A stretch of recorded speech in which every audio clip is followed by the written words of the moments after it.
Welcome back to the shop, and in today's video we have this 2015 Buick Regal that's making some noises. Now, this is going to be a video about how to diagnose noises and trying to figure them out, isolate them, and pinpoint what the actual problem is. Now, a little backstory on this car. The owner has stated that the wheel bearing, the left front, the driver's side front, and the right rear have been replaced by another shop about, give or take, 2 weeks ago, and the noise is still relevant. It's still here. Just a quick overview of the car. I can kind of see that we have issues with the tires right from the get-go without me even driving it yet, but ultimately we need to take it down the road. Real quick, let me show you those tires. Now you can see the rim has some curb rash and stuff like that, but on the inside of those tires, might be kind of hard to see until I get it up in the air, but all the way back, it's almost like a tractor tire, the way they're cupping. And there's all these flat spots. Same thing with the rear tires too. Look at that. The rears are even worse. The backs, it's almost like a tractor. How flat spotted they are. Yeah, you can kind of see it. There it is. Look how flat spot those are. Like little mountains, little peaks. So that alone can make really loud noises that sound just like a wheel bearing. But first things first, let's take this thing down the road to see if we can duplicate this noise, which I think we will be able to, and then we'll get it back to the shop, get it up on the hoist, and see if we can isolate what the noise actually is.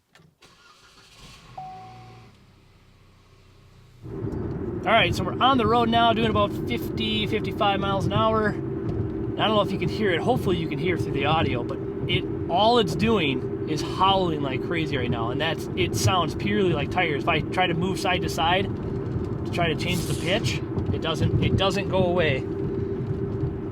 It's all coming from the tires. So we have a tire howl, and I do notice when I go over bumps, pretty aggressive bumps, even little ones, this right front is making noise. Kind of sounds like an isolator, or maybe a strut's going bad, and I think that's what we're hearing. And I also noticed with the windows down at a slow speed, there's a little bit of a brake scraping going on. So that could be, maybe the backing plate or something like that when they did the bearing. Maybe that's, tweaked into the rotor, or maybe the rotors are super rusty too. And that could be an issue as well. I got the windows down right now, so we got a lot of wind noise, but maybe I can hear. Yeah, you can't really hear it with the windows down. Put the windows back up quick. Man, those tires are loud. They're just howling. There we go. Yeah, I don't know if you can hear that, but it's certainly a shock or like a bushing or something like that that's making a little bit of noise in this right front. And I think that's the side that they didn't do the wheel bearing on. They did the left front and then the right rear. And I will get this thing up on the hoist so we can see what the synopsis will be figuring this thing out. I mean, God, let me get up to speed again. Listen to that. Now, hopefully you guys can hear that. It's just loud. Those tires are terrible. I think that's going to be the noise, and with a combination of this squeaking noise in the right front. So, onward.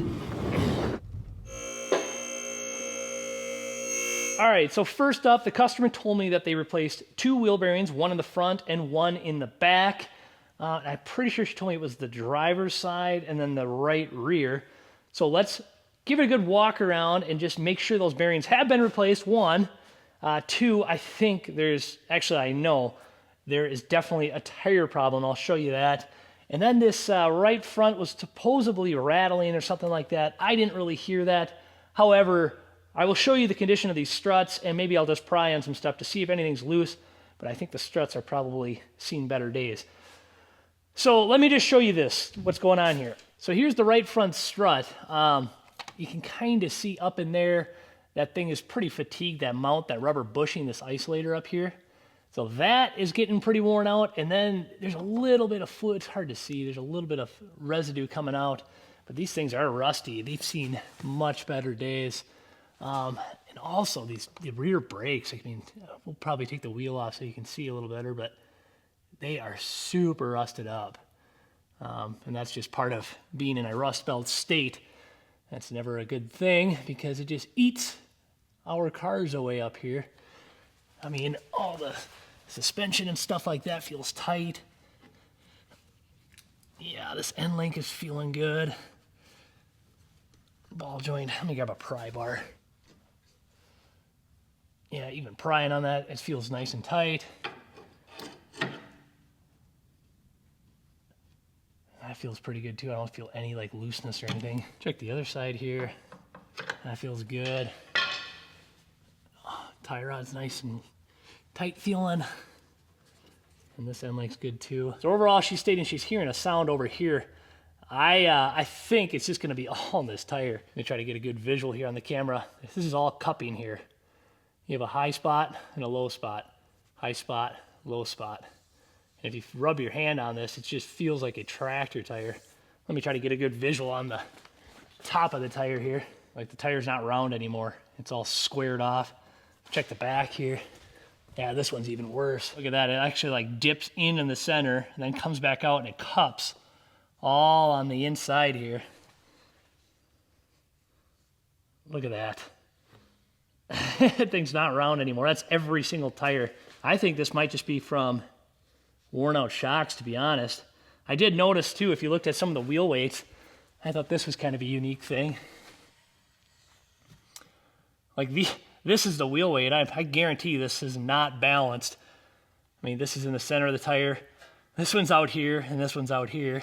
Yeah, I guarantee that these weren't properly balanced too, so that's not helpful. Now, if I look up in here, this wheel bearing hasn't been replaced, but this is the passenger side. So, okay, so they did do the passenger one. I can see that up in there. I'll take the wheel off so you can see it. And then the back one. Now the back one, this one must have been replaced as well. I'm gonna rip this tire off and this tire off just to make sure that we do have two bearings that were replaced on this. I can see there's a little bit of road rash here on the rim. And this rim really ate the curb or something too. That's in pretty rough shape. And then this one, this rim too, took a curb. A big chunk of the tire missing here. Oh yeah, look at this. Big gouge in the sidewall on this one. Yeah, this is not good. Well, I think what they're hearing is tire noise. I really do. Maybe there was never a bearing to go wrong. I don't know. I don't have the bearings in it anymore to say yes or no to that. At this point, I was going to run it up and listen with a stethoscope on all the hubs. I don't think I need to at this point. I'm not hearing the pitch change. It doesn't sound like a wheel bearing. It sounds like tires to me. Let me rip those wheels off quick on this side. Now with these off, I can see there's a bearing here that's been replaced. You can see that hub is brand new. And then same thing on this side. So they told her the left front and the right rear, and that's just simply not the case. They did right front and right rear. Now that I got these tires off, you can see it's just so bad. So tires for sure. We need tires on this car. The brakes, they're a little bit down there. You got these rust edges here. That always makes noise. Now look at the front brakes. You know, she's making noise about, she said she's hearing noises and stuff. I did notice his backing plate is all bent from when they did the wheel bearing, so maybe that's striking the rotor a little bit too, making some noise. But look at this, chunks of rust and stuff. And you could flake that right off and scale it right off. That's really bad. So, man, you guys in the South, you must be pretty dang lucky to work on some cars down there, because up on the northern end, it all looks like this. Trashed and rusty. Kind of disappointing. Kind of a good visual of the brake linings. You can see it's just right on that rusty part of the rotor. Look at that rust edge right there.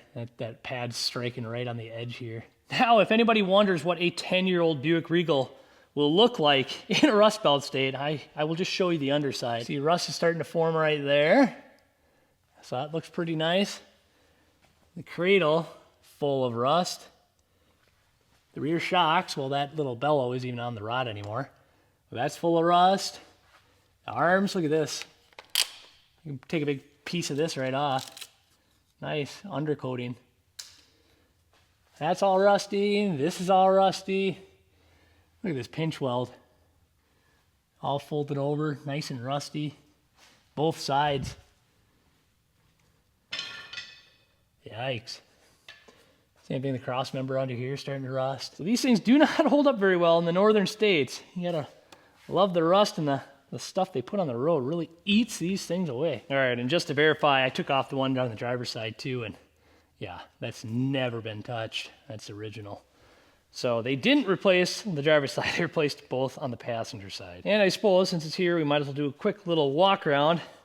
What I should do is just check the air filter. I always hate doing that because that will tell you the quality of the maintenance, I guarantee it, and the condition of the oil. But, screw it. Let me look at the air filter. Oh, no. Yeah, this is what I expected. All dirty. That's always a bad sign. That always tells me that if somebody can't decide that they're going to put an air filter in their car, they probably don't care about the rest of their car. I'm judging. It's not always the case. But I'm probably not far off. Well, at least the condition of the oil isn't terrible. That's a good thing. I always notice stuff like this too, like why is that bolt right there missing on the converter? Did it back out? Did somebody put one in and just forget that bolt? Oh boy, transmission cooler line starting to seep right there. So that needs to get fixed soon. The engine, there's probably looks like there's a timing cover or valve cover leak or something. There's oil down there. It's kind of hard to see because it's focusing on that stupid braided hose. All right, anyways, a little bit of an oil leak back there. But all in all, I think the problem is definitely coming from these tires, 1. 2, the brakes could be making noise. And these struts. All right, so all in all, I'm gonna stop here. I'm gonna get a hold of the customer because I feel like I got enough to go off of right now with really figuring out this noise. Back to that, 1, the tires are awful. And I don't know if this thing actually needed wheel bearings prior to this, but sometimes these cupping tires or tires that are aggressive or whatever, you name it, they can simulate a noise similar to a wheel bearing. And that's not always the case. The tires can make a lot of noise too, which these ones in the current condition are really bad. I mean, hopefully you can hear it in the audio when I was driving the thing. It's very, very loud and it's every single tire. So I don't know the story if it's, a combination of the struts being worn out, because that can actually have that effect too, because, the shock absorber is not absorbing the hit that the tire is getting the impact from. So that could be definitely an issue. And then there's some weird stuff going on with the balancing, especially on those rear tires. I'm not 100% sure what the deal was with the balancing on those rear tires, because that's kind of unusual how they were stacked like that. Usually it's telling me that they were not balanced properly. And then last but not least, the alignment could be an issue with the same thing causing these tires to wear.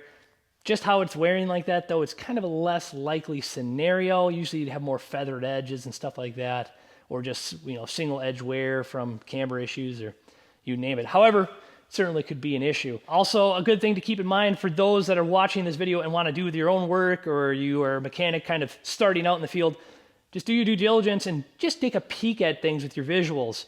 If you could see things leaking, that transmission line leaking, bolts missing, the rust buildup on those brakes, all that stuff should be addressed. These are maintenance issues. Probably not necessarily needs to be done today, but it's really important to just get that on the list and just look at it and tell them. I mean, that's the bearer of bad news. That's the terrible part of this industry, is you get to tell everybody, hey, your car needs a lot of work and it's going to cost you a lot of money. That's one of the worst things about the job. It's fatiguing at the end of the day. But there you have it. Hopefully this will help you try to encompass and diagnose things on your own, trying to figure out noises and creaks and scratches and whatever, you name it, right? But I'll stop there. Shoot me a like, hit me a subscribe, and I will catch you in the next tune of a video. And hopefully, maybe hopefully, we'll be doing some repairs on this thing. We'll see you in the next one.